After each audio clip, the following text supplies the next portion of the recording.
the value pack here, you'll see on the front cover, you've got a picture of the nails to suit the particular tool, and it's got an illustration of 3 fuel cells.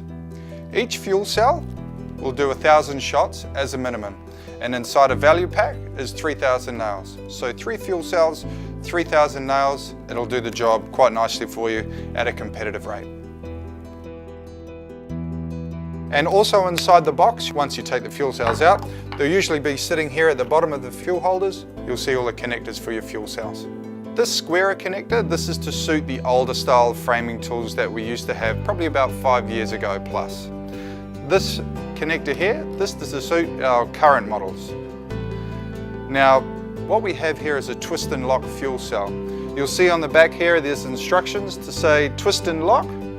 So all you need to do is you just need to line up the grooves of the cap, sit them in place, and then lock it in place.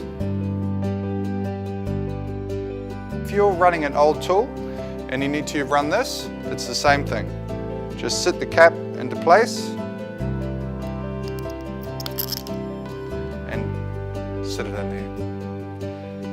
Now, a common thing that happens, tradies, I know you're guilty of it. What happens is, about 5 years ago when we used to run these connectors for this fuel cell, all we used to do is sit this on top and push it in place.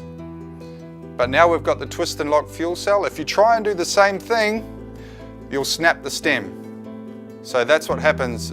Very often I see a fuel cell and apparently a customer's brought it back and said it's faulty and there's no stem on the top, and the only reason for that is because you guys haven't read the instructions. Another thing that everyone should make note of is on the bottom of the fuel cells are our expiry dates, okay? Usually the fuel cells will last about 18 months by the time they hit the shelf reliably. We've got a new fuel mixture inside our fuel cells, so the new fuel mixture will allow the end user to use the nail gun on extremely cold mornings down to minus 10 degrees, and on hot days up to 49 degrees if you're that crazy. On extremely hot days, I would advise against storing it in the back of your car as it can get really, really hot and it can become quite dangerous.